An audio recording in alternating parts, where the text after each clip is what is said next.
Selamat pagi semuanya. Halo, halo.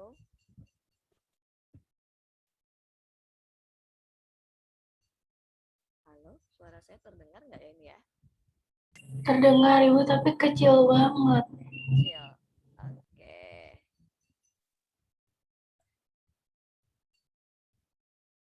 Seperti biasa yang bisa on cam, boleh on cam dulu. Sekarang sudah lebih jelas, masih kecil suaranya? Sudah Ibu. Udah ya. Oke, nggak ada yang on cam ini, tumben. Kabarnya gimana nih? Oke, boleh on cam dulu biar saya bisa lihat nih ya. Oke, Meisha, Naomi, Eris, Hani. Yang lainnya pada kemana nih? Sehat semuanya ini yang sudah on cam? Masih seger sih ya kelihatannya pagi-pagi nih ya. Eris nih, kelihatan seger banget Eris. Naomi cerah sekali kayaknya di rumahnya ya. Di mana rumahnya Naomi? Sama nih di Bogor juga cerah nih. Lagi di Malang, Bu. Oh, emang masih di Malang ya kalau nggak salah ya, nunggu-nunggu juga ya. Oke, Malang atau adem ya tempatnya. Mirip-mirip Bandung. Oke, ada Khairul, Adit. Nah, Adit belum cukur nih kayaknya nih. Ntar lagi kalau masuk nih semester depan harus syukur nih Adit. Oke, Daru, Eki, Farah. Sambil menunggu yang lain juga ya. Ini karena baru 20 orang.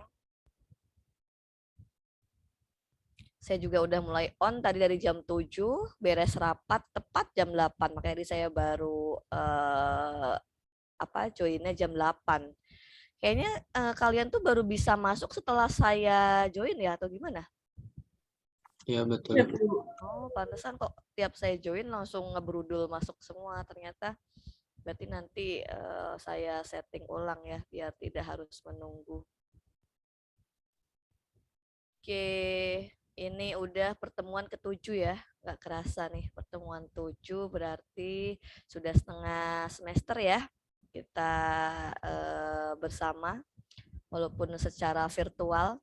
Nah, nanti kalau sudah ada kesempatan tatap muka gitu ya, misalkan ketemu saya karena kita bersebelahan tuh kampusnya, jangan lupa disapa ya dan diingat-ingat biasanya tuh karena kuliahnya ini online saling nggak tahu gitu. Padahal sebenarnya ketemu tapi itu nggak tahu itu mahasiswanya itu dosennya gitu ya. Mungkin juga karena takut salah juga gitu ya, khawatir beda juga kan ketika dilihat pada saat di Zoom atau Google Meet terus pas ketemu langsung gitu. Jadi kayak yang mau nyapa juga ragu, ini bener nggak sih ini dosennya gitu. Saya juga mau nyapa juga ini bener nggak sih, kayak pernah lihat di mana gitu. Biasanya gitu ya, karena belum pernah ketemu langsung gitu ya. Yang nanti semoga ada kesempatan ketemu lagi di mata kuliah yang lain. Sebelumnya sih saya sempat juga mengajar manajemen strategi ya, itu di semester berapa kalian tuh? 5, di semester 5 ya. Semoga nanti bisa ketemu lagi nih ya sama kelas ini.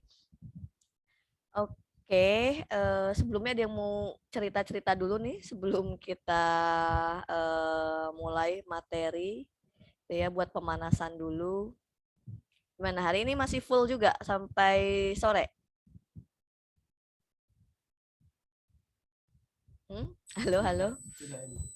Enggak, hari ini enggak. Enggak, Bu. Campur ada asinkronus juga. Yang full biasanya hari Senin, Bu, sama hari Jumat. Oke, Senin sama Jumat. Sabtu ada kuliah nggak? Biasanya suka ada tuh kalau Ada, SP ya. ada kuliah, Bu. Oke, berarti emang padat kalian Senin sampai Sabtu gitu ya. Oke, terus gimana kabar tanamannya? Udah pada tumbuh banyak atau ada yang mati harus ngulang? Mati, Bu. Mati. Kalau Yang Alfi ya mati. gitu-gitu Aduh. aja, Bu. Gitu-gitu Susah. aja. Itu ditanamnya di pot atau harus gimana gitu?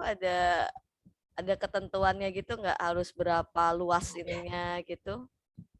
Ada, Ibu, ada ketentuannya. Gitu ya. Berarti kalau yang kan ada tuh ya rumah tuh nggak selalu punya tanah, punya halaman. Kalian tanamnya di mana tuh kalau yang nggak punya ini?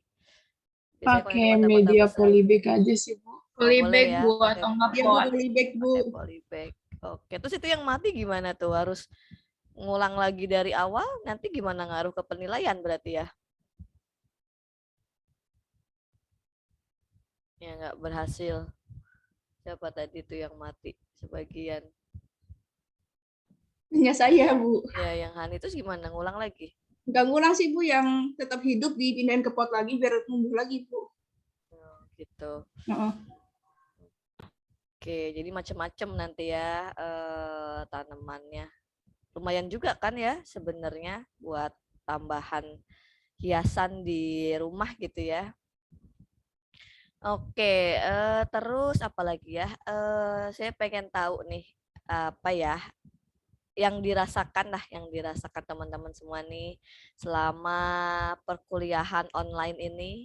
Udah berapa lama kalian? 1,5 tahun ya, full ya dari awal ya? Dari awal banget ya. Ya Bu. Nah, Bosen Bu. oke. Ya, jadi apa yang dirasain, terus harapannya nanti setelah bisa tatap muka seperti apa? Coba deh satu-satu nih yang lagi on cam nih ya. Saya mau lihat nih, mau denger nih.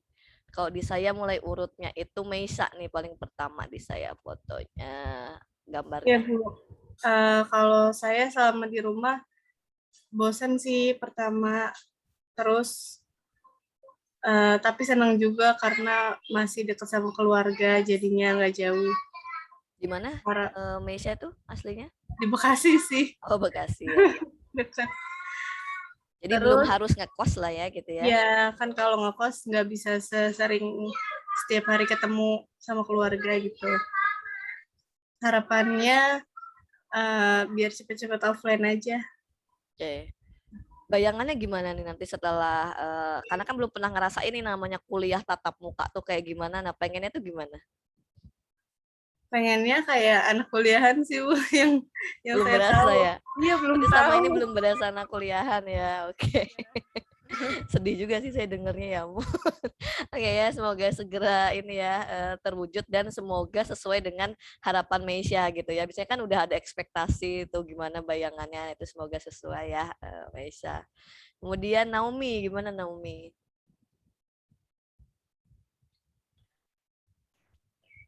Sebenarnya enak Bu di rumah gitu kan. Kita nggak terlalu banyak keluar biaya dan lain-lain gitu kan. Cuman kayak buat kuota. Tapi gak enaknya lebih lebih menurut saya sih lebih boring itu loh Bu. Kan kalau ketemu sama teman-teman kayak bisa sambil yang kayak tanya jawabnya emang beneran langsung tanya jawab gitu kan. Kalau di sini menurut saya beda gitu. Jadi kayak Berarti ini belum pernah sama sekali ketemu secara langsung ya sama teman-temannya? mungkin udah pernah tapi nggak semua gitu loh Bu. Mungkin yang kayak teman-teman dulu yang udah pernah sekelas waktu semester 1, semester 2. Kalau yang sama teman yang sekarang belum pernah sama sekali. Oh, berubah ya ini ya kelasnya ya? Iya Dari Bu, semester berubah 1. diacak lagi Oh, semuanya. gitu. Oke, mungkin biar saling kenal juga Jadi sama. iya teman-temannya baru lagi. Terus apa ya? Enaknya ya itu tadi sama kayak Mesia sih, lebih dekat sama, maksudnya lebih sering lebih ketemu sama keluarga gitu kan. Terus harapannya sebenarnya pengennya hybrid sih Bu, kalau misalkan kuliah offline, tapi kalau lagi kayak ujian atau tes aku pengennya online aja gitu. Ada ya. Biar biar bisa lebih leluasa ya, bisa sambil browsing, bisa sambil ini ya, pasti harapannya juga kayak gitu yang lainnya juga. Oke, Naomi, thank you. Eris, gimana Eris? Ya Bu, kalau saya di rumah ya gitu Bu, maksudnya kalau di rumah kuliah di rumah tuh kayak harus ngebagi waktu juga kan, maksudnya kan ada di rumah nih, berarti kita harus ngebantu juga kan. Jadi kayak kalau udah beres kuliah berarti harus bantu di rumah juga gitu kan, nggak bisa fokus terus-terusan gitu. Terus kalau misalnya ini Bu, kalau misalnya tugas kelompok gitu kan, nah itu cara berkomunikasinya susah kan Bu, jadi kadang mau ngajak Zoom, yang ini bisa, yang ini nggak bisa gitu kan. Terus punya kesibukan masing-masing juga gitu kan. Iya, Jadi iya. kayak tugas kelompok tuh gimana ya Bu?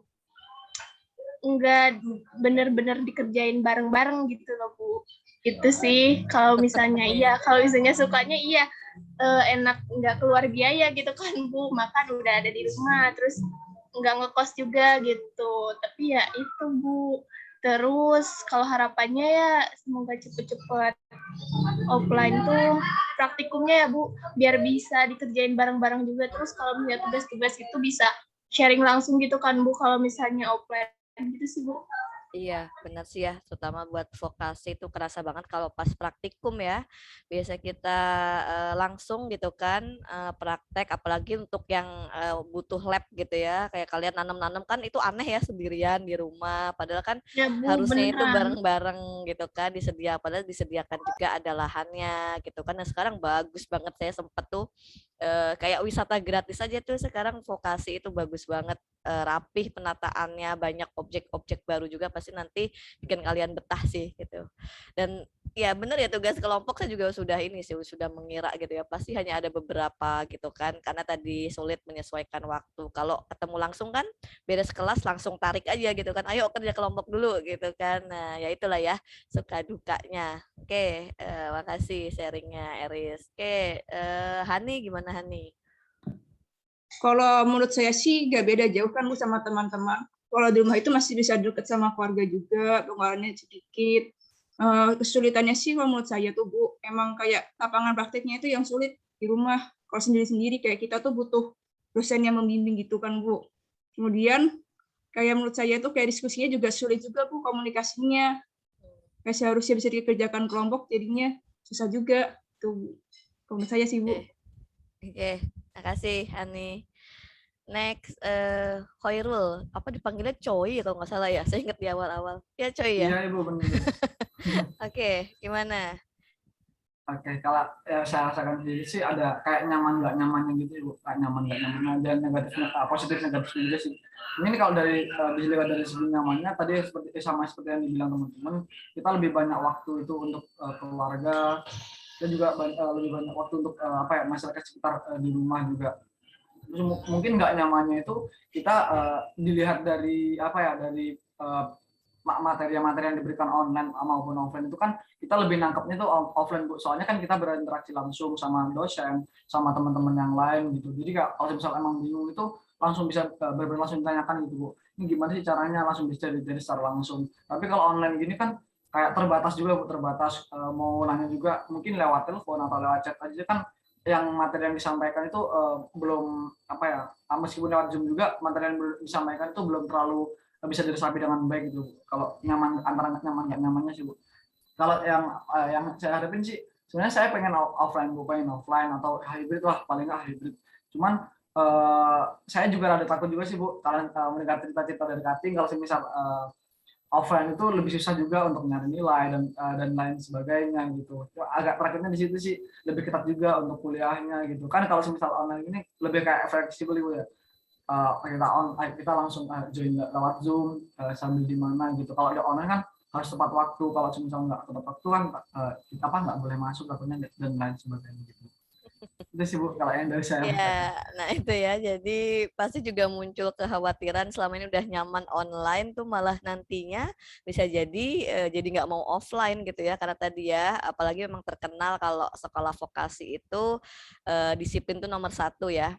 Nah, itu memang harus ya, karena kan nantinya itu kalian dibentuk selain terampil juga pada saat lulus itu harus siap gitu ya, siap terjun ke industri, dan kedisiplinan itu nomor 1 paling dibutuhkan gitu. Emang benar itu. Tadi makanya saya bilang yang gondrong-gondrong itu nggak boleh. Kemudian juga nggak boleh namanya telat-telat. Bahkan jam 7 itu memang sudah mulai kelas gitu ya biasanya kalau pada saat dulu saya tatap muka gitu sih ya. Terus benar juga nih, semenjak online itu justru rata-rata IPK itu mengalami peningkatan. Mungkin tadi ya ada penurunan dari standarnya gitu kan ya. Ya banyak dimaklum juga lah ya gitu kan, karena ya bisa jadi jaringan atau apa. Jadi dari segi soal pun juga selain kalian bisa leluasa mengerjakannya, dari segi waktu juga ya, waktu pengerjaannya juga lebih dibuat leluasa sih, itu kali ya yang membuat jadinya nilainya bagus-bagus sih. Itulah ya keuntungannya ya gitu ya. Cuma ya tadi juga yang dirasakan nggak enaknya ya tadi ya bosen apa segala macam itu gitu ya. Oke, siapa lagi nih? Daru gimana Daru? Nih Daru nih tipikal cowok rajin ini kayaknya nih. Karena rajin banget nih nanya-nanya kalau tugas nih ya. Gimana Daru? Kalau saya sih sebenarnya kalau kayak gini kan memang nggak bisa dipungkiri gitu ya Bu ya. Saya kayak kan ini pandemi gitu, nggak ada yang tahu. Jadi kalau misalnya online ya, kalau dari saya sih sebenarnya ngambil positifnya aja gitu. Karena kalau menurut saya kan kalau online itu, kalau saya pribadi online itu lebih fleksibel sih Bu. Maksudnya kalau kita online, kita kuliah gitu, bisa kita sambil kayak ngambil program intern, terus kayak volunteer ataupun kayak program-program lain gitu, atau webinar-webinar, workshop kayak gitu. Jadi bisa disambi gitu lah intinya. Kalau misalnya offline kan juga kayak belum tentu gitu loh, maksudnya kayak kita kadang fokus kuliah harus ke kampus, terus harus pindah ruangan dan lain sebagainya gitu. Cuman kalau online kan kita di satu tempat ya, artinya kita kayak di kamar aja, di rumah aja, kita di meja belajar. Dan itu bisa sambil disambi kalau misalnya kita ada kegiatan program lain atau ngambil di luar kampus kayak gitu. Kalau saya sih lebih ya itu sih, ngambil ke positifnya aja, ngambil ke fleksibilitasnya aja. Terus kalau misalnya harapan sebenarnya kalau offline, memang semuanya ya pasti pengen offline gitu ya Bu ya. Nggak mungkin kan, apalagi kita kan dari awal, dari mahasiswa baru itu belum sama sekali offline gitu, belum pernah sama sekali ke kampus, belum sama sekali ketemu orang gitu. Jadi kayak dari adaptasinya juga di lingkungan yang baru, di masa kuliah juga belum kerasa banget, terus ketemu teman-teman, kayak saling tukar pikiran, sosialisasi itu juga belum gitu. Jadi kayak lebih enak sih sebenarnya memang ketemu orangnya langsung gitu. Kita bisa tahu karakternya orang. Cuman kan kalau misalnya online kan kita nggak bisa gitu. Masih kayak istilahnya look by cover aja lah untuk orang-orang kayak gitu. Lihat dari covernya aja, lihat semua orang-orang kayak gitu. Jadi kalau ketemu orang kan bisa langsung cepet bersosialisasi gitu sih. Tapi kalau saya sih lebih ini aja sih, karena kalau online kan semuanya juga online kan. Jadi ya udah ambil positifnya aja, lebih fleksibel aja. Ya, jadi ambil sisi positifnya ya biar tetap enjoy, tetap positive thinking ya. Daru tadi jadi banyak bisa ikut kegiatan macam-macam gitu kan, betul juga gitu. Kadang saya juga rapat itu bisa double Zoom bahkan 3 gitu ya. Nah mungkin kalau offline kan itu nggak akan mungkin seperti itu gitu ya, cepet capek juga gitu kan. Kalau offline-nya tadi lah ya, kita lihat sisi positifnya gitu ya. Oke, thank you Daru. Next, Farah, gimana Farah? Kalau saya sih lebih ke arah seneng ya Bu online. Soalnya saya harus, kalau misalnya saya offline itu saya harus pulang pergi gitu, Bogor Depok gitu. Karena tanggung ya, mau ngekos deket, mau tapi itu juga lumayan capek ya. Iya, makanya lebih ke kayak ya lumayan bersyukur, orang tua juga bersyukur, nggak kebayang gitu kalau pulang pergi. Dan ternyata naik Miniarta mungkin ya biasanya ya kalau Bogor Depok ya Farah ya. Iya Bu, dan kayak nggak kebayang, apalagi waktu pas ternyata online dan saya ikut kegiatan organisasi itu berasa banget gitu Bu, sibuknya kayak online aja tuh susah banget buat bagi waktu gitu, gimana kalau seandainya offline gitu. Terus lebih ke kayak, benar sih kata teman-teman, lebih fleksibel, kayak kalau misalkan saya ngerasa saya kesiangan terus bangun cuma tinggal buka laptop, join Zoom, pakai kerudung, udah selesai kayak gitu. Tapi kalau offline tuh yang harus mandi, harus rapi-rapi, sarapan, segala macam. Enggaknya jam 6 harus sudah berangkat ya, Farah ya, kalau dari Depok. Iya, kalau saya kayak gitu sih Bu, kurang lebih. Cuman kalau misalkan offline, saya ngerasa kayaknya saya bakal dapat lebih banyak hal gitu Bu, kayak mungkin kalau Daru ngambil sisi positifnya bisa nyambi intern atau apapun. Kalau saya lebih ke kayak ketika saya ambil satu kegiatan itu lebih baik, penerapannya itu kayak lebih dapat gitu Bu, kayak ilmu yang saya dapat itu lebih luas karena ya saya menghadapinya itu secara langsung gitu. Saya menghadapi masalah setiap hal itu langsung gitu, enggak yang cuma lewat virtual. Saya tahu banget gimana caranya komunikasi sama orang gitu, secara interaksi langsung tuh benar-benar kerasa beda gitu deh dibanding online. Kalau online tuh kita bisa nutupin emosi pribadi gitu kan cuma lewat chat. Kalau seandainya offline tuh kita bisa lihat langsung, oh ternyata orang ini karakternya kayak gini, kayak gitu. Kayak gitu sih kurang lebih. Itu aja sih Bu Oke, yang makasih Ani, Farah. iya, Bu. Share-nya. Betul ya, jadi ya apa interaksi langsung memang tidak tergantikan. Kita kan makhluk sosial ya. Namanya sosialisasi itu juga dibutuhkan gitu kan. Ya apa ya touch-nya itu beda lah gitu ya. Kalau kita tuh langsung berinteraksi dengan kita hanya melihat seperti ini gitu ya. Kadang apalagi kalau hanya via ini ya, kalau asinkronus gitu, misalkan via chat kan bisa beda ya ketika nulis hahaha padahal nggak tahu gitu ya pada saat ketiknya sebenarnya nggak lagi ketawa gitu ya, contoh sederhananya seperti itulah ya. Nah itu bedanya apa ya virtual dengan interaksi langsung. Oke, Iqbal gimana nih Iqbal? Ya, kalau saya sih lebih baik offline ya Bu. Soalnya kan kita kan dituntut buat jadi maksudnya lulus itu bisa terjun di industri gitu kan Bu. Jadi harus banyak banget kemampuan kayak prakteknya gitu harus banyak gitu Bu. Nah, jadi kalau misalnya offline terus kan kayak nggak pernah praktek, terus kita juga disiplinnya juga kurang Bu. Kalau misalnya di online itu kayaknya saya nggak tahu gitu kalau misalnya di dunia kerja bisa nyesuaiin apa enggak kalau misalnya terus-terusan online gitu aja sih saya. Oke. Betul, Iqbal ya. Maksudnya saya ngerasain banget gitu ya ketika fresh graduate gitu ya, kemudian langsung terjun dan pada saat itu saya terjunnya langsung ke perusahaan manufaktur dan itu levelnya multinasional company, itu kerasa banget ya kalau kita males-malesan pada saat kuliah. Kemudian juga apa ya, kita malas untuk berinteraksi, bersosialisasi, itu kerasa sekali gitu ya, Pak. Karena pada saat kita sudah apply pekerjaan dan kita sudah dinyatakan diterima, itu tidak ada lagi yang namanya saya mau belajar dulu, tidak ada lagi seperti itu gitu ya. Jadi benar-benar kita harus sudah siap gitu apa yang kita punya, nah itu yang kita harus berikan ke perusahaan gitu ya, apalagi kalau misalkan perusahaan itu perusahaan swasta gitu ya. Jadi benar-benar langsung dilihat kinerja kita seperti apa gitu ya. Nah jadi betul tadi ya, mulai dibiasakan untuk disiplin. Nah, mungkin kalau secara online gini susah gitu ya. Nah, jadi nanti pada saat sudah mulai tatap muka, itu mulai kalian bentuklah gitu ya mindsetnya bahwa memang nanti setelah lulus ini harus langsung ya, jangan lama-lama. Setelah lulus saya siap untuk bekerja gitu. Nah, harus seperti itu dibentuk mindsetnya gitu ya. Oke, good Iqbal. Nah, yang terakhir Eki, silahkan. Gimana Eki? Cek.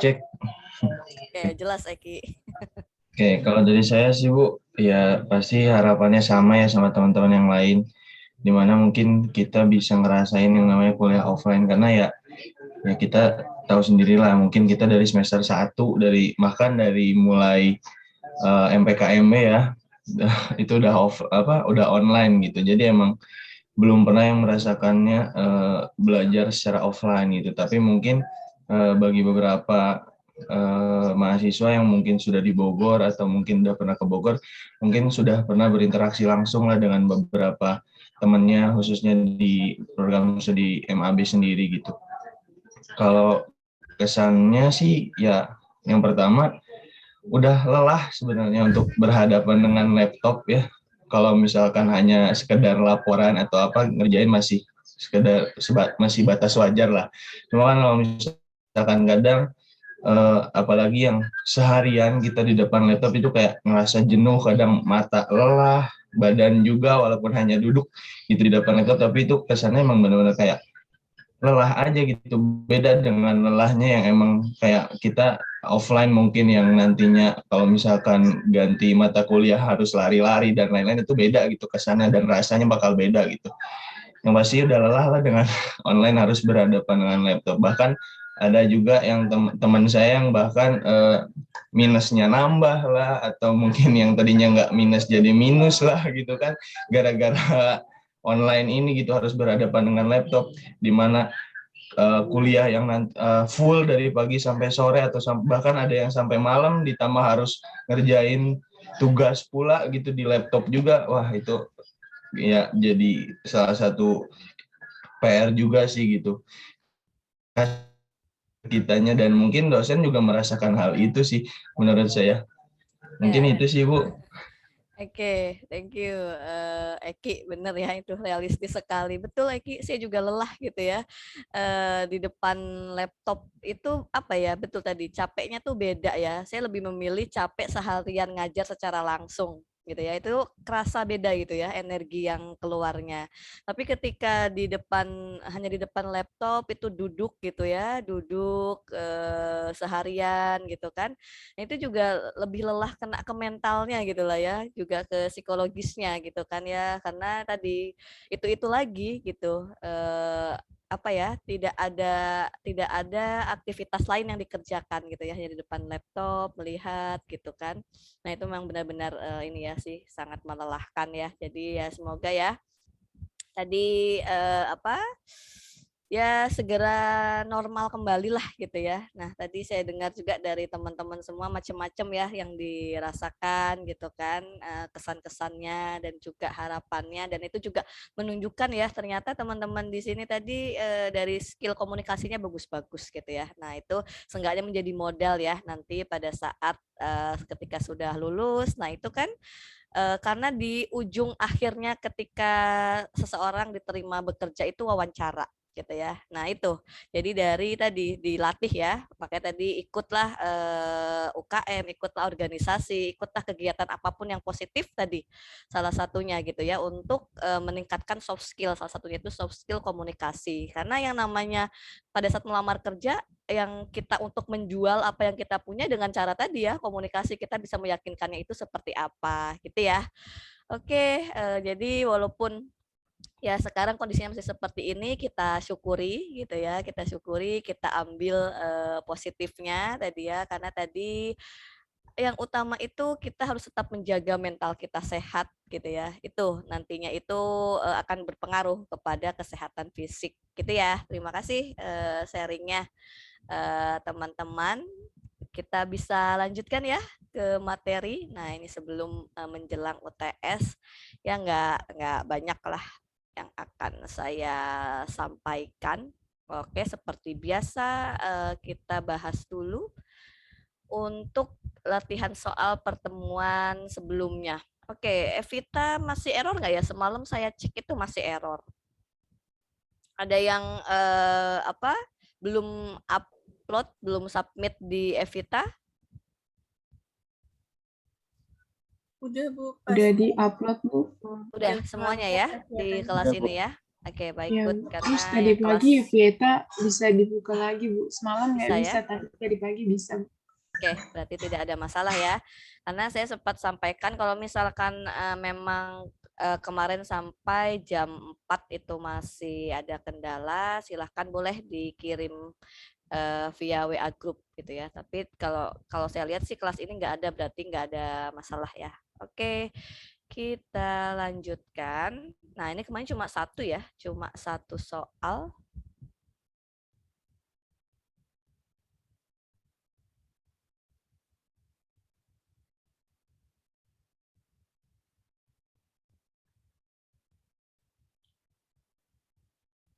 Oke, jadi sebentar kok hilang ya ininya.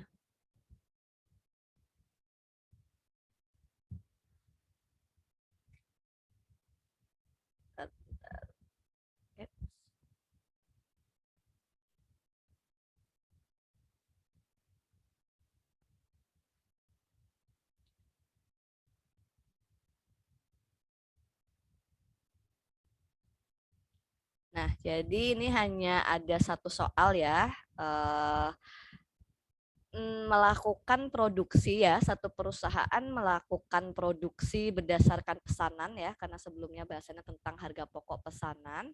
Nah, untuk mengolah produknya itu melalui dua departemen. Jadi ada dua departemen produksi A dan B. Nah, ini diketahui untuk apa biaya-biayanya ya, jenis biaya yang dikeluarkan. Nah, ini diketahui untuk biaya bahan baku, kemudian biaya tenaga kerja langsung, dan juga BOP. Nah, untuk biaya bahan baku itu hanya ada di Departemen A, karena hanya Departemen A yang melakukan pembelian atau pengadaan bahan baku. Nah, kemudian nanti setelah diproses itu baru departemen B itu juga ikut memproses gitu ya, tapi departemen B tidak ikut dalam hal pengadaan dan pembelian bahan baku. Nah, kemudian biaya tenaga kerja langsung itu diketahui dua-duanya ya. Kemudian juga BOP. Nah, BOP diketahui departemen A itu 5.000 per jam mesin. Kemudian departemen B itu BOP-nya 200% dari tenaga kerja langsung. Nah, kemudian jam mesinnya juga masing-masing diketahui departemen A 200 dan departemen B 400. Nah, kemudian di sini juga dikatakan bahwa setelah pesanannya itu selesai dikerjakan lalu diserahkan kepada pemesan itu dijual seharga 5 juta. Nah, dari informasi ini diminta 3 ya. Bagaimana terjadinya biaya produksi ya, itu berapa nanti biaya produksinya, kemudian harga pokok produk jadinya berapa, dan terakhir penjualan pesanan ya. Jadi ini masing-masing jurnalnya seperti apa. Nah, yang pertama dulu yaitu terjadinya biaya produksi untuk mengolah pesanan ya dengan kode B109. Nah, ini masing-masing dibuat jurnalnya ya, baik departemen A dan juga departemen B. Nah, untuk departemen A itu lengkap ya, prosesnya mulai dari bahan baku, kemudian diproses dengan tenaga kerja langsung dan juga muncul BOP. Nah, sehingga jurnalnya pun di sini ada 3 ya. Yang pertama, bahan dalam proses biaya bahan baku itu dicatat di sebelah debit karena bertambah ya proses pengolahan bahan bakunya. Nah, kemudian karena sudah diproses, maka persediaan bahan bakunya berkurang. Maka dicatat di sisi kredit sebesar 150.000. Nah, kemudian tenaga kerja langsung juga ini merupakan masuk di dalam proses ya, dicatat di sisi debit. Kemudian biaya gaji dan upah karena sudah mulai bekerja memproses maka harus sudah dibayarkan, makanya biaya gaji dan upahnya berkurang dicatat di sisi kredit sebesar 500.000. Nah, kemudian yang terakhir BOP ya, BOP-nya yang masuk dalam BOP baik itu bahan penolong atau yang lainnya itu diproses dicatat di sisi debit, kemudian BOP yang dibebankannya berkurang karena sebagian sudah diproses dicatat di sisi kredit sebesar 1 juta. Nah, ini untuk pencatatan di departemen A ya, terjadinya biaya produksi. Kemudian untuk di departemen B itu karena tidak ada pemrosesan bahan baku gitu ya. Jadi nanti menerima dari departemen A, maka di sini yang dicatat hanya proses tenaga kerja langsung dan juga BOP. Itu sama jurnalnya dengan departemen A, kemudian nilainya tinggal disesuaikan ya, sesuai tadi datanya. Nah, kemudian yang kedua itu harga pokok produk jadi. Nah, ini kita hitung terlebih dahulu. Tadi diketahui ya, untuk ini harus dihitung keduanya, baik departemen A dan juga departemen B. Nah, untuk biaya bahan baku itu hanya departemen A sebesar 150.000. Kemudian biaya tenaga kerja langsung itu ada 2, departemen A dan B dijumlahkan nilainya 1.175.000. Kemudian BOP departemen A dan B dijumlahkan sebesar 2.350.000 sehingga jumlah harga pokok pesanan itu dijumlahkan mulai dari biaya bahan baku, tenaga kerja langsung dan juga BOP. Nah, nilainya itu sebesar 3.675.000. Nah, sehingga jurnalnya itu dicatat persediaan produk jadi itu bertambah di sisi kredit di sisi debit ya sebesar 3.675.000. Kemudian di sisi kreditnya itu karena tadi produknya sudah jadi, maka di sisi kredit bahan dalam prosesnya itu berkurang baik dari bahan baku, tenaga kerja langsung dan juga BOP ya, dicatat di sisi kredit. Nah, itu untuk mengetahui harga pokok produk jadi. Dan yang terakhir itu penjualan pesanan. Tadi dikatakan bahwa setelah produknya itu selesai dan diserahkan kepada pemesan dijual seharga 5 juta. Nah, maka jurnalnya piutang dagang bertambah di sisi debit sebesar 5 juta, kemudian pendapatan penjualan bertambah di sisi kredit itu sebesar 5 juta. Nah, ini ya. Jadi hanya ini saja sebenarnya yang dicatat. Ada yang berbeda dari yang sudah dikerjakan atau ada yang mau ditanyakan dan dikonfirmasi? Silahkan. Ibu izin bertanya, Bu. Ya, silakan Untuk Iqbal. yang nomor 1, Bu. Yang Nomor 1. Oke. Itu sebenarnya ini saya benar jawabannya, cuma bagian ini tuh ada yang jawab, maksudnya yang bagian proses barang dalam proses biaya tenaga kerja langsung. Nah, akun kreditnya itu dia ada nyebutin utang gaji. Itu kalau misalnya yang belum diketahui, misalnya ini kan dibayar gajinya itu secara cash atau utang, boleh ditulis utang nggak, Bu? Oke. Oke. Jadi kalau misalkan itu tidak diketahui ya, apakah secara tunai atau utang gitu ya. Nah, kalau gaji sih lebih dilihat kepada prosesnya.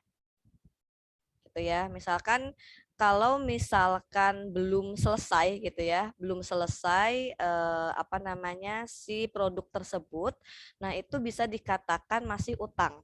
Karena biasanya itu nanti upahnya itu dibayarkan di akhir. Gitu, Iqbal. Baik, Bu. Ngerti sampai sini. Ya, gitu ya. Jadi gitu. Kalau misalkan tidak diketahui ya, gitu. Biasanya sih ya memang nggak ada keterangannya sih. Nah, itu kalau misalkan memang kalau idealnya masih dalam proses atau bahkan belum sampai produknya itu berupa produk jadi. Nah, itu biasanya memang dicatatnya itu masih utang. Karena tadi ya masih ditahan di perusahaan, belum didistribusikan kepada pegawai sehingga utangnya bertambah dicatat di sisi kredit, gitu ya. Baik, Bu. Oke. Ya. Ya, Terima kasih, ada Bu. lagi? Ya, sama-sama. Ada lagi selain Iqbal? Silahkan.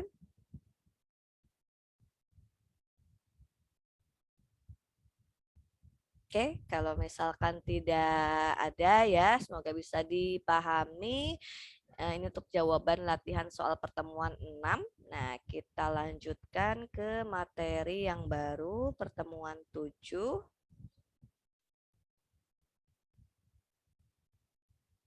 Nah, oke. Jadi minggu lalu itu kita membahas tentang harga pokok pesanan. Nah, ada 2 metode ya. Jadi ada metode harga pokok pesanan dan juga harga pokok proses. Nah, untuk pertemuan hari ini kita akan bahas tentang harga pokok proses ya. Nah, ini kita sedikit teorinya dulu. Jadi karakteristik dari harga pokok proses ini mengulang kembali saja ya karena sudah pada tahu ya. Jadi untuk harga pokok proses itu produksi secara massa dan kontinu. Ya, jadi produksinya itu dalam jumlah yang banyak dan juga secara terus-menerus, tidak terputus seperti harga pokok pesanan. Jadi ini setiap periodenya itu ada proses produksi gitu ya. Nah, kemudian produknya itu merupakan produk standar. Nah, jadi karena tadi diproduksi dalam jumlah yang banyak, maka speknya itu biasanya standar gitu ya, baik dari speknya atau bisa juga dari bahan bakunya. Nah, itu menggunakan yang standar atau yang umum. Nah, berbeda dengan yang pesanan ya, itu tergantung dari si pemesan inginnya seperti apa gitu ya. Nah, kemudian produknya relatif homogen. Nah, tadi ya, karena biasanya menggunakan mesin yang sama untuk membuat gitu ya, produknya juga yang sama, jadi relatif homogen. Kemudian produknya bertujuan untuk mengisi persediaan. Tadi ya, karena dalam jumlah besar, nah itu tidak semua langsung bisa laku terjual di pasaran. Nah, jadi bagi yang belum terjual itu akan disimpan sebagai persediaan di gudang. Nah, kemudian pengumpulan biaya dilakukan per departemen dan per periode. Nah, ini ya, jadi setiap departemen itu dihitung berapa biayanya dan juga per periode, karena tadi produksinya pun dilakukan secara terus-menerus, setiap periodenya ada gitu ya. Nah, perhitungan harga pokok per periodenya itu rumusnya total biaya produksi per periode dibagi jumlah produk per periode. Nah, jadi langsung ya dihitung total biaya produksi aktualnya itu berapa dibagi dengan jumlah produk yang dihasilkan. Nah, itulah harga pokok per produk atau per periodenya gitu. Nah, kemudian penggolongan biaya produksi. Nah, ini biaya langsung dan biaya tidak langsung tidak diperlukan, terutama jika produk hanya satu jenis. Nah, berbeda ya dengan yang kemarin pesanan, itu ada biaya langsung dan biaya tidak langsung itu dipisah. Nah, kemudian biaya cenderung dibebankan kepada produk atas dasar BOP aktual karena perhitungan harga pokok dilakukan pada akhir periode.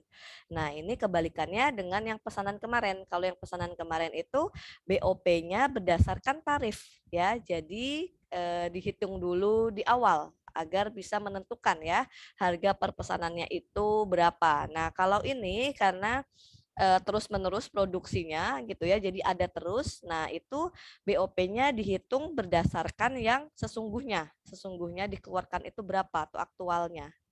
Nah, kemudian unsur BOP-nya itu bahan penolong dan tenaga kerja langsung tidak termasuk gitu ya. Nah, itu tidak termasuk ke dalam BOP. Kalau yang main pesanan bahan penolong itu masuknya ke dalam BOP gitu ya. Nah, itu perbedaannya. Nah, kemudian ini untuk jurnalnya ya, pencatatan jurnalnya. Yang pertama biaya bahan. Umumnya digunakan pada departemen 1, tetapi dapat juga ada tambahan bahan pada departemen lanjutan gitu ya. Nah, jadi biasanya hanya satu departemen kayak tadi ya. Contohnya misalkan hanya di departemen A tadi ya dalam hal bahan baku, nanti baru setelah proses atau setelah jadinya baru ke departemen lain gitu ya. Umumnya seperti itu kalau untuk yang harga pokok proses. Nah, jurnalnya itu work in process itu dicatat di sisi debit. Nah, kemudian ini salah posisi ya. Jadi di debitnya semuanya work in process. Nah, kemudian di sisi kreditnya itu persediaan bahan yang tadi sudah diproses, maka persediaan bahannya berkurang gitu ya. Nah, kemudian untuk pencatatan tenaga kerja, nah itu juga sama, work in process-nya dicatat di sisi debit, tergantung nanti ada berapa departemen ya. Nah, kemudian dicatat di sisi kreditnya itu gaji atau upah tadi ya. Nah, kemudian yang ketiga itu untuk pencatatan BOP. Nah, cenderung menggunakan BOP aktual. Alasannya karena produksi relatif stabil dari periode ke periode. Jadi sudah istilahnya bisa dikatakan sama gitu ya BOP yang dikeluarkan. Berbeda dengan yang pesanan. Kenapa menggunakan tarif di awal? Karena belum tahu nih. Karena beda-beda ya, bisa jadi setiap pesanannya. Jadi belum tahu. Makanya menggunakan estimasi gitu ya atau perencanaan di awal. Berbeda dengan yang harga pokok proses karena sudah istilahnya sudah terbiasa gitu ya membuat produk tersebut. Nah, itu biasanya cenderung stabil atau sama gitu ya biaya yang dikeluarkannya. Nah, kemudian BOP bersifat tetap gitu ya. Nah, kemudian hanya diproduksi satu macam produk. Nah, jadi menggunakannya aktual gitu ya. Nah, untuk pencatatan jurnalnya itu sama ya, di sisi debitnya itu work in process. Nah, kemudian di sisi kreditnya itu factory overhead control. Jadi BOP ya, BOP yang dikontrolnya. Nah, produk dipindah. Nah, ini ketika dipindah ya dari satu departemen ke departemen yang lainnya. Nah, itu jurnalnya menjadi work in process departemen 2 di sisi debit, kemudian ketika dipindah ke departemen dari departemen 1 ke departemen 2 ya, maka di debitnya itu departemen 2-nya, yang di sisi kreditnya itu departemen 1-nya karena ini sudah diserahkan Nah, kemudian juga persediaan produk jadi di sisi debit dan juga persediaan produk dalam proses. Nah, kemudian di sisi kreditnya itu work in process departemen akhir. Nah, ini ya untuk pencatatan jurnalnya dari masing-masing komponen biayanya. Nah, kemudian manfaat informasi harga pokok proses. Ini ada 4 manfaat. Yang pertama, dapat menentukan harga jual produk. Ya, kemudian memantau realisasi biaya produksi karena tadi menggunakan lebih kepada biaya aktual ya realisasinya. Jadi bisa dipantau. Kemudian menghitung laba rugi secara periodik. Tadi ya karena menggunakannya biayanya itu menggunakan realisasi biaya sehingga bisa langsung dihitung nanti dibandingkan ya dengan penjualan yang dilakukan. Nah, apakah nantinya penjualannya lebih besar dibanding biaya produksinya atau sebaliknya? Nah, itu nanti bisa menentukan apakah laba atau rugi. Nah, kemudian yang terakhir menentukan harga pokok per produk jadi dan produk dalam proses. Ya, nah ini manfaat informasi harga pokok proses. Nah, kemudian ini ada aliran produk ya. Jadi dalam dalam proses produksinya itu ada beberapa aliran produk. Nah, ini yang pertama ada yang disebut dengan aliran produk berurutan. Nah, jadi ini proses produksinya itu satu-satu. Mulai dari ini misalkan contoh ya, ada beberapa departemen. Ada departemen pemotongan, departemen perakitan, departemen pengapakan sampai ke barang jadi. Nah, kalau menggunakan aliran produk yang berurutan itu harus satu-satu. Jadi mulai dari pemrosesan di departemen pemotongan, ya bahan bakunya tenaga kerja, kemudian BOP-nya diproses. Baru setelah itu selesai, baru bisa lanjut ke proses berikutnya, yaitu di departemen perakitan. Nah, kemudian setelah itu selesai, baru bisa lanjut ke departemen pengepakan. Nah, itu ya. Jadi kalau berurutan harus satu-satu. Satu-satu selesai, baru lanjut departemen berikutnya. Baru sampai nanti akhirnya itu menjadi barang jadi ya, yang siap dijual atau dikirim. Gitu. Itu untuk yang berurutan. Kemudian ada aliran produk paralel. Nah, ini kalau yang paralel, namanya juga paralel ya, jadi bisa berbarengan atau bersamaan. Ya, misalkan di sini contohnya ada beberapa departemen ya. Biasanya ini kalau yang menggunakan aliran produk paralel itu untuk yang departemennya itu banyak. Nah, ini ada departemen pemotongan, perakitan, peleburan, pencetakan, kemudian pengepakan, pengecatan sampai ke barang jadi. Nah, di sini ada 4 departemen yang bisa dilakukan secara paralel. Nih ya, contohnya departemen pemotongan itu dalam memprosesnya itu bisa paralel ya, bisa bersamaan dikerjakan dengan departemen peleburan. Nah, kemudian juga departemen perakitan itu bisa paralel dengan departemen pencetakan ya, bisa bersama-sama. Nah, kemudian nanti jadi pada saat selesainya bareng nih ya, departemen pemotongan dan departemen perakitan dengan departemen peleburan dan juga departemen pencetakan. Nah, itu sama-sama selesainya bareng. Jadi lebih efisien ya dalam hal waktu. Nah, setelah itu baru diserahkan kepada departemen pengepakan. Nah, setelah itu baru ke pengecatan lalu jadilah barang jadi. Nah, ini untuk contoh menggunakan aliran produk paralel. Kemudian yang ketiga ada aliran produk selektif gitu ya. Jadi selektif product flow. Nah, ini jadi dalam hal ini pemrosesannya itu dipilah gitu ya, dipilih selektif gitu. Nah, jadi dalam prosesnya misalkan ini ada departemen penjagalan, kemudian peleburan, penggilingan.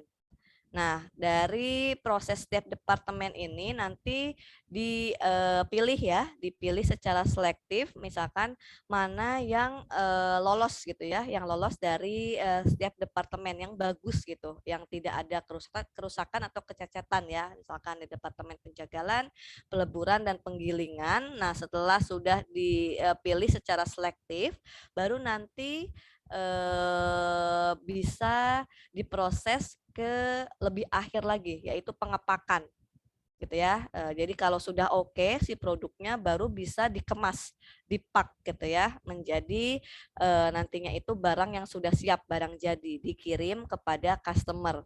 Nah itu ya, jadi ada 3 aliran produk. Oke, sampai di sini ada yang mau ditanyakan dulu sebelum kita ke contoh perhitungan menggunakan metode harga pokok proses. Silakan, ada yang mau ditanyakan atau kita diskusikan terlebih dahulu? Masih bisa dipahami, Ibu. Baik, belum ada ya. Oke, kita lanjutkan. Berarti ini masuk ke dalam contoh ya, contoh pencatatan dan juga perhitungannya menggunakan harga pokok proses. Nah, dalam hal ini nanti ada 2 contoh. Nah, contoh yang pertama, produk diolah hanya melalui 1 departemen produksi. Nah, nanti contoh yang satunya lagi akan saya contohkan jika melalui 2 departemen produksi. Nah, ini untuk contoh yang melalui 1 departemen produksi dulu ya. Contoh satunya di sini PT Trimedi mengolah produknya secara massal melalui 1 departemen produksi. Nah, jumlah biaya yang dikeluarkan selama bulan Januari, jadi ini 1 periode ya, yaitu biaya bahan bakunya 5 juta, biaya bahan penolongnya 7.500.000, biaya tenaga kerjanya 11.250.000, BOP-nya 16.25, sehingga total biaya produksinya tinggal dijumlahkan yaitu 39.875.000. Nah, kemudian jumlah produk yang masuk ke dalam proses. Nah, jadi jumlah produk yang masuk ke dalam proses dari si bahan baku tadi itu sebanyak 2.500 kilo yang diproses. Nah, sedangkan dari yang diproses tersebut ternyata produk yang jadinya atau yang berhasil ya, yang dihasilkan itu hanya 2.000 kilo gitu ya. Nah, sedangkan yang 500-nya itu masih dalam proses. Nah, 500 tadi yang masih dalam proses ini itu dilihat tingkat penyelesaiannya dari bahan baku dan juga bahan penolong itu sudah 100%. Jadi sudah diproses gitu ya. Nah, akan tetapi dari penyelesaian dari sisi tenaga kerja dan juga BOP itu tingkat penyelesaiannya baru 50% dan juga BOP itu baru 30%. Ya, dalam memproses yang 500 kilo tadi gitu ya. Nah, kemudian untuk menghitung biaya persatuan yang dikeluarkan oleh perusahaan tersebut perlu dihitung unit ekuivalensi bulan Januari tersebut dengan rumus sebagai berikut. Nah, untuk menghitung unit ekuivalensinya yaitu produk jadi ya, tadi yang jadi itu 2.000 kilo, kemudian ditambah produk yang masih dalam proses yaitu 500 kilo dikali tingkat penyelesaian. Nah, ini nanti masing-masing ya. Produk dalam prosesnya itu 500 kilo, masing-masing dikalikan tingkat penyelesaiannya. Mulai dari bahan baku, biaya bahan penolong, tenaga kerja, dan juga BOP-nya. Oke, kita mulai perhitungannya. Nah, yang pertama kita akan menghitung ya unit ekuivalensinya berapa. Nah, ini kita catat seperti ini. Tadi unsur biaya produksinya terdiri dari bahan baku, bahan penolong, tenaga kerja, dan juga BOP. Nah, kita masukkan untuk total biaya masing-masingnya ya. Tadi bahan baku 5 juta, bahan penolong 7.500.000, tenaga kerja 11.250, BOP-nya 16.125 sehingga totalnya 39.875.000.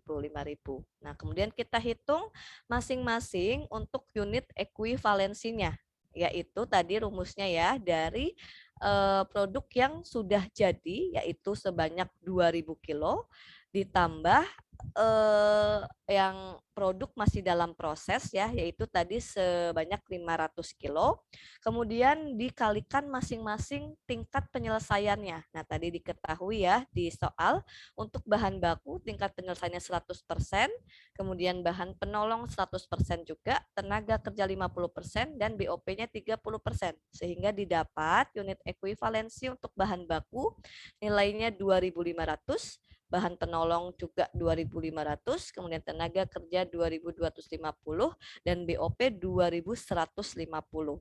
Nah, sehingga untuk menghitung biaya produksi persatuan yaitu tinggal membagi dari total biaya dibagi unit ekuivalensi sehingga didapat untuk biaya produksi persatuan dari bahan baku itu 2.000, bahan penolong 3.000, tenaga kerja 5.000 dan BOP 7.500 sehingga total biaya produksi persatuan ya dari seluruh elemen biaya produksi ini sebesar 17.500. Nah, ini langkah awalnya. Nah, kemudian setelah biaya produksi persatuan dihitung, harga pokok produk jadi yang ditransfer ke gudang dan harga pokok persediaan produk dalam proses dapat dihitung sebagai berikut. Nah, harga pokok produk jadi, nah tadi yang sudah jadi itu 2.000 kilo ya. Nah, kita kalikan dengan total biaya produksi persatuan. Yang ini ya, 17.500. Nah, sehingga diketahui harga pokok produk jadinya itu sebesar 35 juta. Nah, kemudian kita hitung harga pokok persediaan produk yang masih dalam proses. Nah, tadi sudah diketahui ya setiap masing-masing tingkat penyelesaiannya. Kemudian kita kalikan dengan jumlah produk yang masih dalam proses yaitu sebanyak 500 kilo. Kemudian kita kalikan dari masing-masing biaya produksi persatuannya. Nah, jadi untuk biaya bahan baku itu kita kalikan 100% kali 500 kali 2.000 didapat 1 juta. Kemudian biaya bahan penolong didapat 1.500.000. Untuk biaya tenaga kerja 1.250.000 dan biaya overhead pabrik atau BOP-nya itu 1.125.000. Sehingga total dari harga pokok persediaan produk yang masih dalam proses itu 4.875.000 sehingga ketika dijumlahkan keseluruhannya yaitu 39.875 sama dengan ini ya total biaya keseluruhan 39.875 ini ternyata rinciannya itu 35 juta untuk harga pokok produk jadinya dan 4.875.000 untuk harga pokok persediaan produk yang masih dalam proses. Nah, kemudian ini kita buat laporan biaya produksinya. Nah, seperti ini. Laporan biaya produksi itu terdiri dari data produksi. Nah, jadi kita tuliskan produk ya yang dimasukkan dalam proses itu sebanyak 2.500 kilo. Nah, kemudian produk yang sudah jadi dan yang siap ditransfer ke gudang itu baru 2.000 kilo. Nah, sedangkan 500 kilonya itu masih dalam proses akhir. Nah, sehingga nanti di akhir itu jumlah produk yang dihasilkan sebanyak 2.500 kilo. Nah, kemudian kita tuliskan juga biaya yang dibebankan dalam periode tersebut ya di bulan Januari. Yang pertama itu ada biaya bahan baku. Nah, tadi totalnya itu 5 juta dengan bahan bakunya itu sebanyak 2.000 kilo. Nah, kemudian untuk biaya bahan penolong itu 7.500.000. Nah, dengan kuantitasnya itu sebanyak 3.000 kilo, kemudian juga biaya tenaga kerja langsung ya itu sebanyak 11.250.000 yaitu mengerjakan 5.000 per kilonya itu Rp5.000 ya. Nah, kemudian untuk BOP-nya itu biayanya Rp16.125.000. Nah, itu dengan rinciannya Rp7.500 per kilo. Nah, sehingga tadi total biayanya itu yang dibebankan sebesar 39.875.000 dengan biaya per kilonya itu dari total keseluruhan biaya itu 17.500 ya, biaya total biaya produksi per satuannya ya. Nah, ini sampai di sini pencatatannya yaitu laporan biaya produksi. Nah, kemudian dihitung juga untuk harga pokok produk jadi yang ditransfer ke gudang. Ya. Jadi tadi yang sudah selesainya itu 2000 kilo dikalikan 17.500, totalnya itu 35 juta. Nah, kemudian kita tuliskan harga pokok persediaan produk yang masih dalam proses akhir. Nah, tadi ya, yang perhitungan yang ini. Nah, kita pindahkan nilainya, yaitu untuk biaya bahan baku 1 juta, bahan penolong 1.500.000, biaya tenaga kerja 1.200.000, dan BOP-nya 1.125.000, sehingga total harga pokok persediaan produk yang masih dalam proses itu 4.875.000. Nah, sehingga jumlah biaya produksi yang dibebankan dalam bulan Januari itu 39.875.000. Nah, ini ya. Jadi sampai sini menuliskan laporan biaya produksinya ya, mulai dari data produksi, kemudian biaya yang dibebankan. Nah, kemudian perhitungan biaya untuk produk yang sudah jadi dan juga perhitungan harga pokok persediaan produk yang masih dalam proses. Oke, sampai di sini ada yang mau ditanyakan untuk contoh yang pertama yaitu mengolah produknya melalui satu departemen produksi. Ada yang mau ditanyakan sampai di sini? Ibu punten.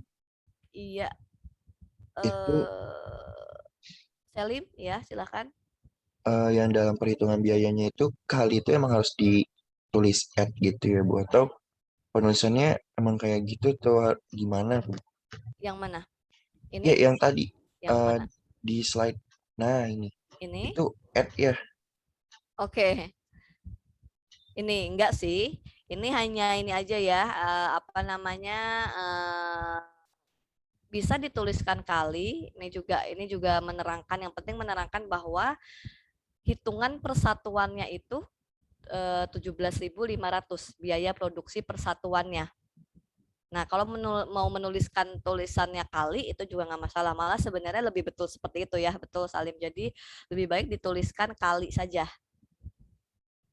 Ya, mungkin maksudnya ini jadi apa ya? Jadi tidak baku gitu ya Salim dalam hal penulisan di laporan keuangan. Begitu ya, Salim? Oke Bu, baik. Ya, jadi ini ya, ini sih sebenarnya hanya untuk keterangannya saja. Jadi silahkan kalau mau menuliskannya itu langsung ya, 2000 dikali 17.500 gitu ya. Oke, ada lagi?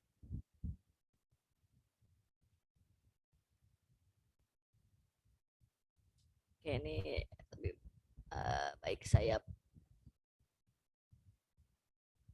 ganti aja nih ya. Oke, ada lagi silahkan.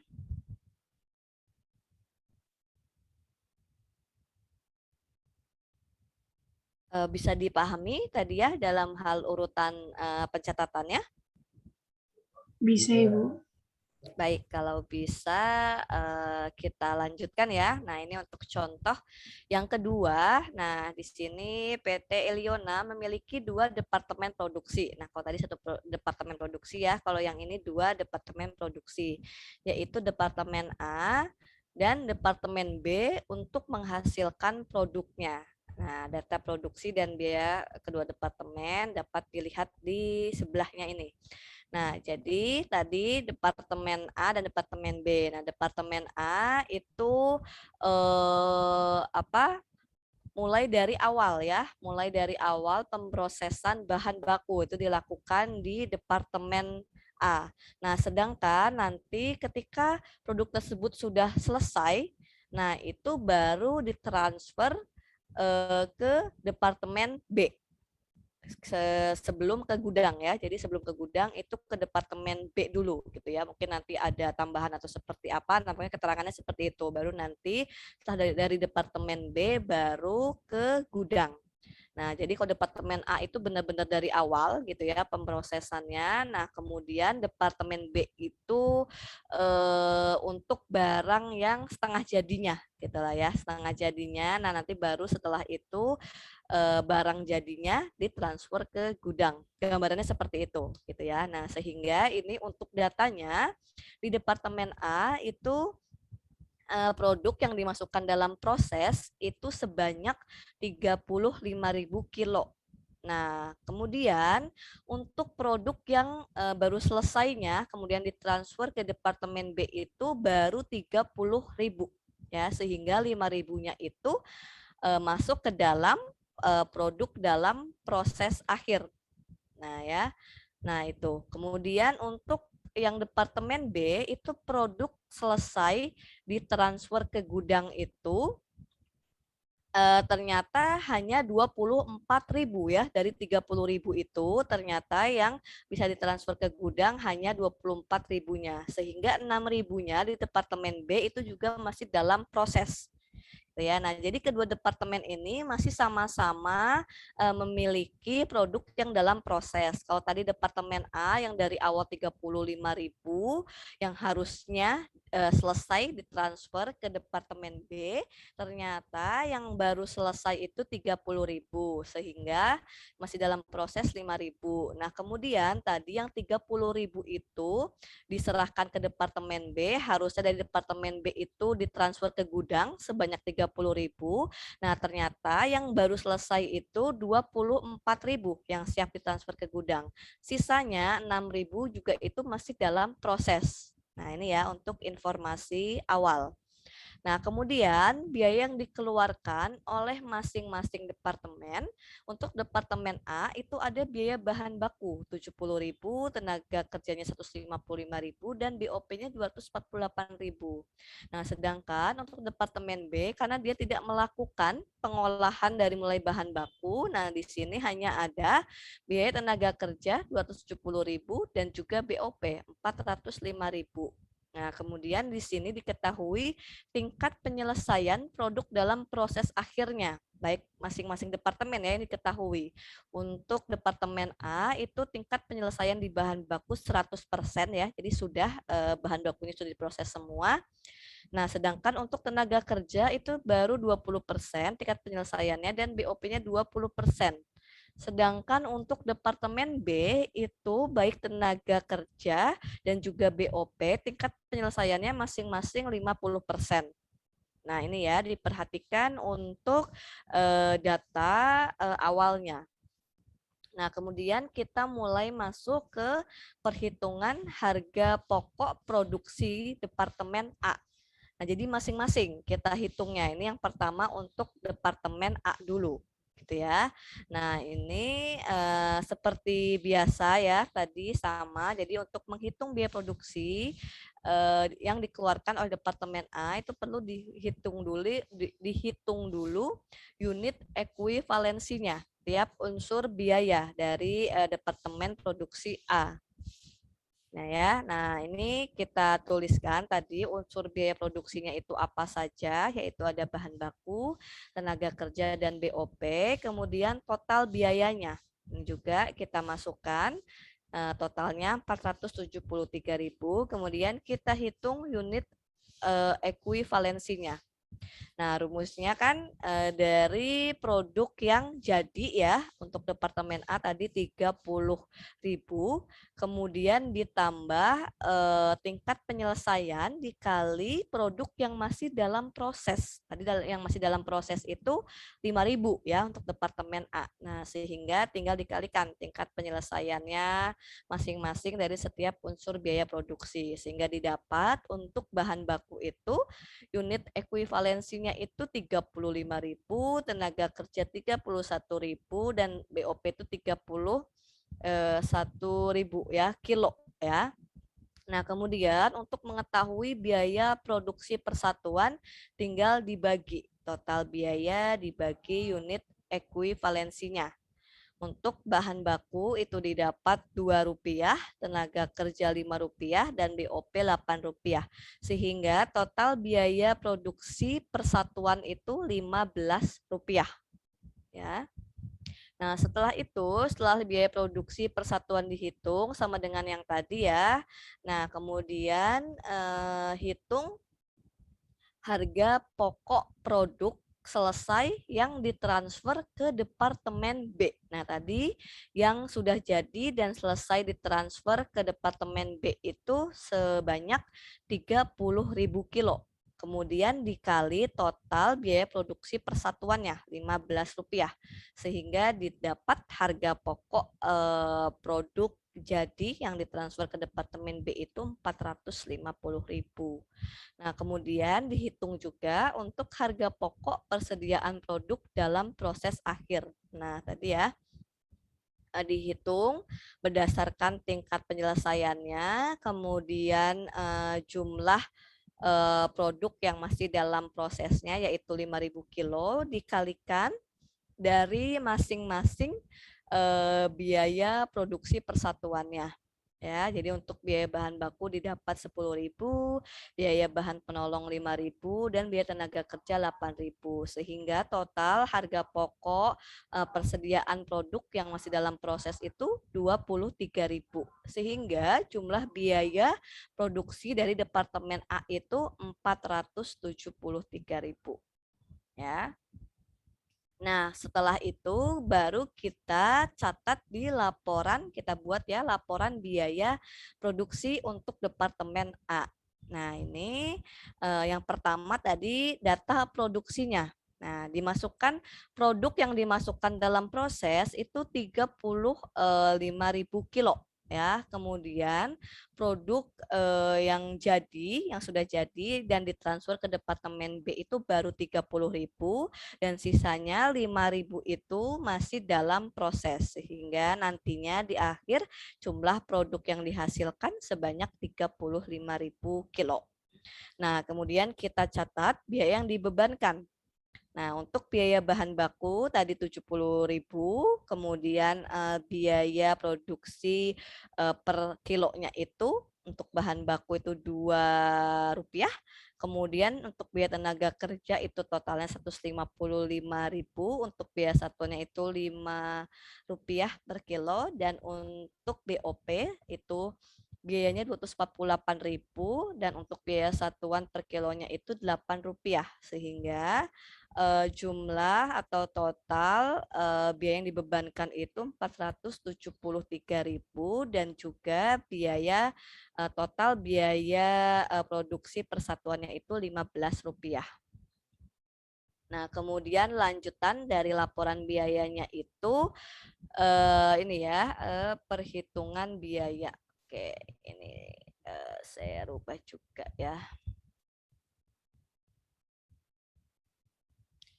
Nah ya, jadi untuk perhitungan biaya, nah ini harga pokok produk jadi yang ditransfer ke Departemen B tadi itu sebanyak 30.000 kilo dikali total biaya produksi persatuan sebesar Rp15 sehingga didapat untuk harga pokok produk jadi yang ditransfer ke Departemen B itu 450.000. Nah, kemudian juga kita catat untuk harga pokok persediaan produk dalam proses akhir. Nah, ini masing-masing ya, setiap biaya yaitu bahan baku 10.000, tenaga kerja 5.000, BOP-nya 8.000, total 23.000, sehingga jumlah biaya produksi yang dibebankan Departemen A itu sebesar 473.000.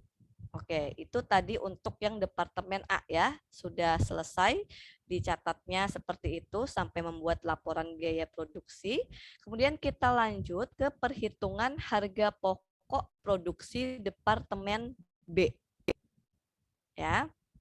Nah, ini tadi unsur biayanya hanya ada 2 ya, karena dia tidak dari awal memproses mulai dari bahan baku, tapi menerima ya bahan setengah jadi dari Departemen A. Nah, sehingga unsur biayanya hanya ada 2, yaitu tenaga kerja dan juga BOP. Di mana total biayanya tenaga kerja 270.000 dan BOP-nya itu 405.000. Totalnya 675.000. Nah, kemudian dihitung juga unit ekuivalensinya, yaitu dari total produk yang sudah jadi dan siap ya ini untuk transfer ke gudang itu sebesar 24.000, kemudian ditambah tingkat penyelesaian dari produk yang masih dalam proses. Nah, tadi yang masih dalam prosesnya berarti 6.000 ya. Nah, itu tinggal dikalikan sehingga didapat untuk tenaga kerjanya 27.000 dan untuk BOP-nya juga sama 27.000 karena sama-sama ya tingkat penyelesaiannya itu 50%. Nah, kemudian untuk biaya produksi persatuannya tinggal dibagi ya, total biaya dibagi unit ekuivalensi. Sehingga untuk tenaga kerja biaya produksi persatuannya didapat Rp10 dan untuk BOP-nya itu Rp15 sehingga totalnya Rp25 ya. Ini untuk Departemen Produksi B. Kemudian kita catat ya untuk harga pokok produk selesai yang ditransfer Departemen B ke gudang. Nah, tadi kan yang selesai itu baru sebanyak 24.000 kilo. Nah, ini dikalikan tadi total biaya produksi persatuannya itu 15. Sehingga totalnya itu 360.000. Nah, kemudian biaya yang ditambahkan oleh Departemen B. Nah, jadi Departemen B ini nanti sifatnya itu kumulatif ya. Nah, tadi untuk biaya apa namanya? Untuk yang Departemen A tadi itu biaya produksi persatuannya kan 15 ya. Kalau tadi diingat di awal. Jadi 15 mana tadi? Nah, yang ini tadi ya. Nih ya, yang ini 15. Nah, jadi kalau untuk yang menghitung harga pokok produk yang selesai di Departemen B, karena dia itu menerima dari Departemen A dan juga nanti juga memiliki sendiri biaya di Departemen B-nya sehingga dihitung keduanya. Nah, ini yang pertama itu dihitung dulu harga pokok dari Departemen A-nya dulu ya. Nah, itu tadi biaya produksi persatuannya itu Rp15. Kemudian dikalikan dari total produk yang selesai yang nantinya siap ditransfer ke gudang 24.000. Nah, kemudian ditambah biaya yang ditambahkan oleh Departemen B itu sendiri. Nah, tadi Departemen B itu sendiri memiliki biaya produksi persatuannya itu 25.000 dari Rp25 dari sini ya. Nah, itu tinggal dikalikan dari jumlah produk yang selesainya sebanyak, jadi totalnya itu 600.000. Nah, sehingga total harga pokok yang ditransfer ke gudang itu sebanyak 24.000 kilo dikali Rp40, yaitu harga dari biaya produksi Departemen A Rp15 ditambah biaya produksi persatuan di Departemen B Rp25 dijumlahkan menjadi Rp40 sehingga totalnya itu menjadi 960.000 ya. Jadi sifatnya itu kumulatif ya untuk perhitungan di Departemen B. Nah, kemudian harga pokok persediaan produk dalam proses akhir. Nah, tadi yang masih dalam proses itu kita hitung menggunakan biaya produksi dari Departemen A terlebih dahulu ya. Nah, tadi yang masih dalam proses itu di Departemen B itu 6.000. Kemudian kita kalikan biaya produksi dari Departemen A itu Rp15. Nah, dikalikan didapat 90.000. Nah, kemudian dihitung dari yang Departemen B itu sendiri. Nah, tadi sebanyak 6.000 dengan tingkat penyelesaian masing-masing itu baik tenaga kerja dan BOP itu 50%. Nah, kemudian dikalikan berdasarkan dari masing-masing biaya produksi persatuannya. Tadi ya, tenaga kerja itu, nah dari sini ya, tenaga kerja itu Rp10, kemudian BOP itu Rp15. Nah, sehingga didapat biaya tenaga kerja itu 30.000, BOP 45.000, dijumlahkan 75.000. Nah, sehingga dijumlahkan untuk total harga pokok persediaan produk dalam proses untuk departemen B itu 165.000 ya. Tadi menggunakan dua biaya produksi dari dua departemen A dan B. Nah, sehingga jumlah biaya produksi kumulatif Departemen B yaitu sebesar 1.125.000, yaitu dari produk yang sudah selesai dan siap ditransfer ke gudang dari Departemen B 960.000 dan juga ditambah yang masih dalam proses 165.000, totalnya 1.125.000. Nah, kemudian kita buat juga laporan biaya produksinya untuk Departemen B. Nah, tadi ya sama dicatat untuk data produksinya. Nah, jadi yang dimasukkan dari Departemen A itu 30.000 tadi ya, dari yang Departemen A sudah selesai, kemudian siap ditransfer ke Departemen B itu sebanyak 30.000. Nah, ternyata dari 30.000 ini dari Departemen B siap yang sudah jadi dan siap ditransfer ke gudang itu baru 24.000. Nah, sisanya yang 6.000 itu masih dalam proses. Nah, nanti di akhir tetap jumlah produksi yang dihasilkannya itu 30.000. Nah, kemudian kita hitung atau catat untuk biaya kumulatif yang dibebankan Departemen B. Ya, ini kumulatif ya, ada kata kumulatif, jadi penjumlahan menggunakan biaya produksi persatuan A dan juga dari Departemen B itu sendiri. Nah, di sini kita tuliskan untuk masing-masing unsur biayanya di Departemen B, yaitu hanya ada biaya tenaga kerja dan juga BOP. Ya, jadi kita tuliskan. Nah, totalnya itu biaya yang ditambahkan di Departemen B itu 675.000.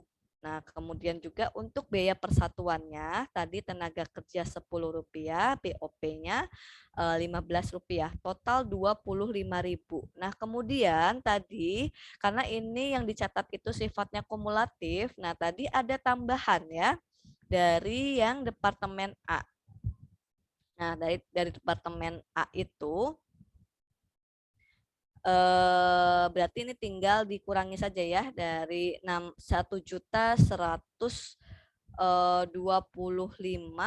kemudian dikurangi 675. Nah, berarti itulah ya yang berasal dari Departemen A. Nah, ini kita langsung tulis saja untuk total biaya kumulatif di Departemen B itu berdasarkan perhitungan yang sebelumnya, yang ini ya, 1.125. Begitu juga untuk biaya persatuannya. Nah, untuk Departemen B sendiri itu Rp25, kemudian di Departemen A itu Rp15, sehingga 25 tambah 15 totalnya itu kumulatifnya untuk biaya persatuannya itu Rp40.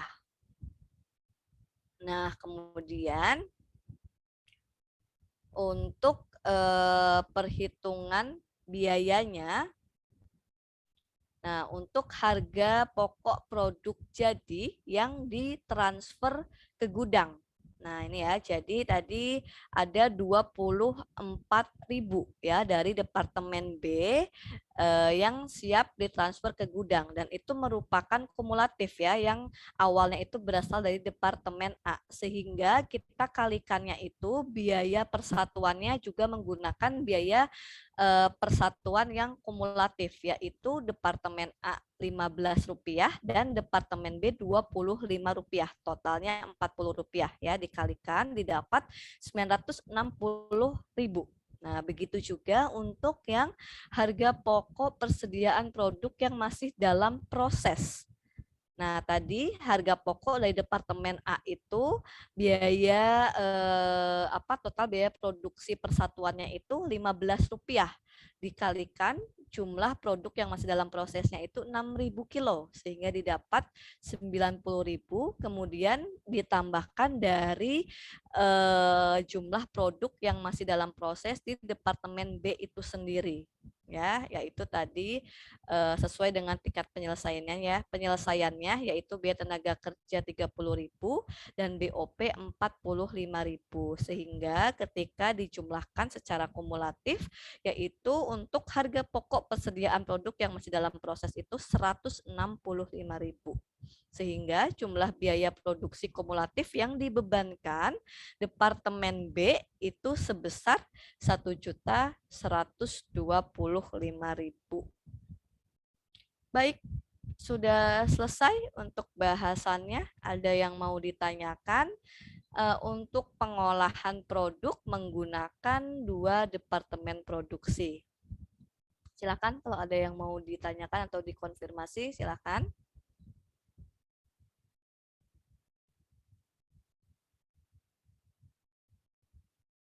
Halo, bisa dipahami urutan dalam pencatatannya, dalam pengerjaannya? Tadi terlalu cepat saya. Oke. Ada yang mau ditanyakan, silakan. Tidak ada? Belum ada, Ibu. Belum ada, baik. Ini sudah selesai bahasannya. Sebenarnya ini ada contoh soal ya. Ini sih sebenarnya soal UTS berapa tahun yang lalu ya. Pada saat masih tatap muka lah ya. Berarti sekitar 2 atau 3 tahun yang lalu. Nah, ini contoh soalnya seperti ini. Jadi sebenarnya ini ya pokoknya berdasarkan yang sudah diajarkan. Kayak ini kan ya, menghitung membuat laporan laba rugi menggunakan 2 metode ya. Di awal-awal masih ingat full costing dan juga variable costing gitu contohnya. Nah, kemudian juga ini membuat jurnal ya dari pesanan ya, dari pesanan. Nah, kemudian ini yang ketiga ini tentang BOP ya. Kalau masih ingat yang sebelumnya tuh ada beberapa metode ya dalam pendistribusian BOP, ada yang secara bertahap gitu kan ya, ada yang bertahap timbal balik, tidak timbal balik. Nah, ini ya seperti ini contoh soalnya. Nah, kemudian ini yang terakhir ini tentang harga pokok proses ini ya. Nah, ini melalui 2 departemen. Seperti ini sih kalau soal UTS 2 atau 3 tahun yang lalu pada saat masih tatap muka. Jadi langsung ya dikerjakan secara langsung, tidak melalui course kalau course itu di SB Evita ya kalau di vokasi.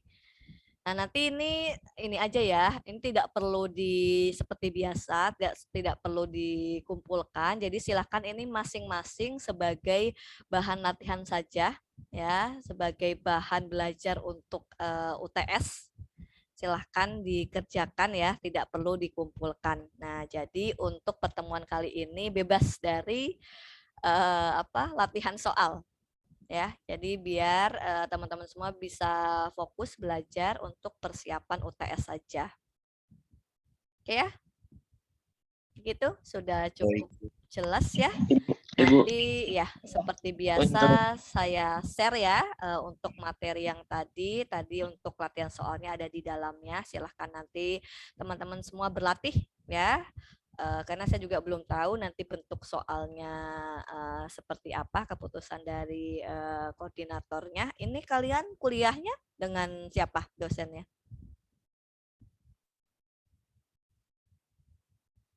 Halo? Kuliahnya dengan siapa dosennya? Halo, jangan-jangan lupa lagi. Bu Aulia Hidayati, Bu. Oke, pas. Nah, Bu Aulia itu merupakan koordinatornya. Sudah belum kuliahnya hari apa? Kemarin, Bu. Kemarin, Bu. Sudah ditanyakan seperti apa kira-kira bentuk soalnya? Nggak ada yang bertanya? Belum, Bu, belum. Oke, belum ya. Jadi beliau koordinatornya, biasanya nanti yang memutuskan koordinator ya seperti apa bentuknya ya. Tapi nanti mau bentuknya seperti apapun gitu ya, itu pasti hanya berdasarkan dari materi yang sudah disampaikan gitu ya. Jadi nanti dipelajari saja. Nah, tadi sebagai bahan ini aja ya, bahan belajar kalian gitu ya, untuk bahan latihan ya. Karena memang kalau mata kuliah seperti akuntansi ya, pokoknya berbau ini ya, ini kan istilahnya ini memang ilmu sosial, tapi biasanya pada menyebutkan ya itu kalau akuntansi itu eksaknya di ilmu sosial gitu lah ya. Jadi memang perlu yang namanya latihan agar bisa lebih memahami gitu ya. Oke, kalau tidak ada yang mau Ibu. Ya, silahkan. Siapa? Mungkin. Iqbal? Iya. Ada jawaban yang dari soal latihannya nggak, Bu? Biar kalau udah selesai latihannya bisa dicocokin gitu, Bu. Oke, jawabannya sih nggak ada ya, Iqbal. Tapi coba nanti ya, saya coba deh cari-cari dulu ya untuk jawabannya.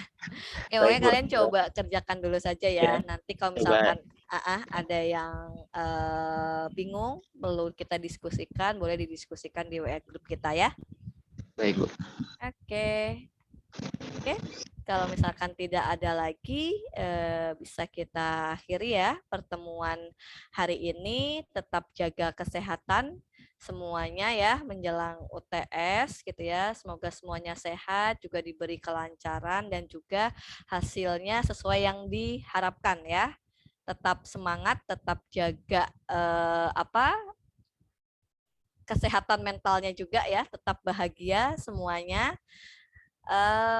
Kalau misalkan nanti ada yang perlu didiskusikan tadi ya, bisa disampaikan di WA grup kita. Oke, saya akhiri. Assalamualaikum warahmatullahi wabarakatuh. Selamat pagi semuanya. Waalaikumsalam warahmatullahi Terima kasih, Bu. wabarakatuh. Terima kasih, Bu. Ya, oke, sama-sama.